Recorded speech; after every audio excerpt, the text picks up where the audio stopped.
Voice success पर आप देख रहे हैं आज की कहानी गिरधर बाबू। हिंदी के शिक्षक थे गिरधर बाबू।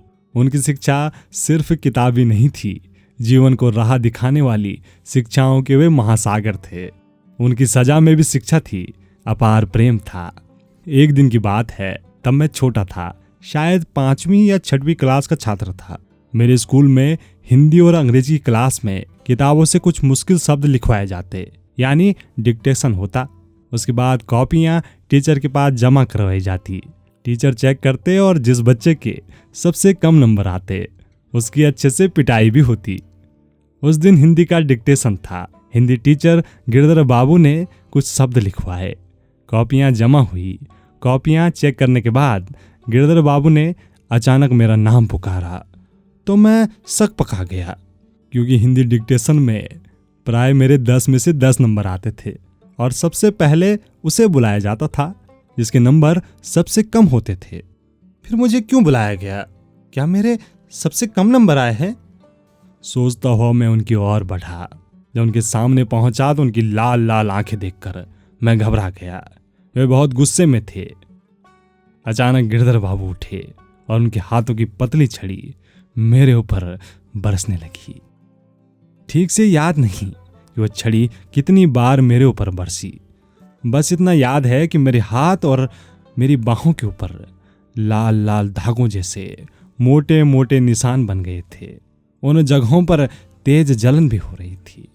खैर, मैं रोते हुए अपनी सीट पर आकर बैठ गया। फिर अन्य बच्चों के नंबर अनाउंस हुए, जिनमें अधिकतम 7 नंबर थे और न्यूनतम 3 नंबर थे।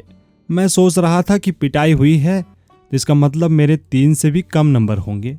मैं बहुत निराश था, लेकिन जब मेरी कॉपी मुझे दी गई और मैंने अपने नंबर देखे तो मैं हैरान रह गया। मेरे 9 नंबर थे, यानी सभी छात्रों में मुझे सबसे अधिक नंबर मिले थे। तभी छुट्टी की घंटी बज गई। हैरान परेशान मैं सोचता हुआ क्लास से बाहर निकला। 10 में से 9 नंबर के बावजूद मेरी पिटाई क्यों हुई?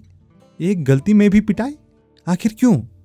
पर जहां तक मुझे याद है, हाथ की गहरी चोट के बावजूद गिरधर बाबू के प्रति मेरे मन में गुस्सा नहीं था। मैं जब टीचर स्टाफ रूम के सामने से निकला तो पीछे से किसी ने आवाज लगाई। मैंने पलट कर देखा, वे गिरधर बाबू थे जो मुझे बुला रहे थे। पास पहुंचकर मैंने देखा उनके सामने टेबल पर डिटोल की शीशी और रुई के फाए रखे थे। उन्होंने रुई पर डिटोल की कुछ बूंदें डाली और मेरी बाहों पर छपे घड़ी के लाल स्याही निशानों पर लगाते हुए कहा, बेटा, तुम मेरे सबसे प्यारे छात्र हो, इसीलिए तुम्हारी एक गलती भी बर्दाश्त नहीं कर पाया। और उनकी आंखों में सिर्फ अफसोस नहीं था, बल्कि आंसुओं की बड़ी बड़ी बूंदें भी बाहर आने को बेताब थी। मैं तब समझ पाया कि शिक्षक की सजा के पीछे भी प्रेम होता है, शिक्षा होती है। गिरधर बाबू अब इस दुनिया में नहीं हैं, पर आज भी ऐसी कोई खबर पढ़ता हूं या सुनता हूं कि टीचर ने बच्चों को परीक्षा में नकल करने से रोका, बच्चे ने टीचर को पीटा या किसी अन्य कारणों से टीचर के साथ बदतमीजी की, तो मुझे गिरधर बाबू की छड़ी से पीटना याद आ जाता है। और उनकी वह बात भी कि अपने प्रिय छात्र की एक गलती भी उन्हें स्वीकार नहीं है, और मेरा सिर ऐसे गुरु के लिए श्रद्धा से नतमस्तक हो जाता है। काश आज के बच्चे समझ पाते कि माता पिता गुरुओं द्वारा दी गई सजा में भी प्रेम छिपा होता है। अपने छात्र की भलाई के लिए, उसके अच्छे भविष्य के लिए अफसोस है कि सही रास्ते पर लाने वाली इस प्रेम पूर्ण सजा को भी धीरे धीरे समाप्त किया जा चुका है। दोस्तों, कहानी देखकर कहीं न जाएं। नीचे कमेंट बॉक्स में जाकर अपना कीमती कमेंट हमें लिखकर जरूर भेजें। आपसे फिर मुलाकात होगी एक और इंटरेस्टिंग कहानी के साथ। तब तक के लिए अपना रखिए बेहतर ख्याल और देखते रहिए वॉइस सक्सेस, क्योंकि कुछ कहानियां जिंदगी ही बदल देती है।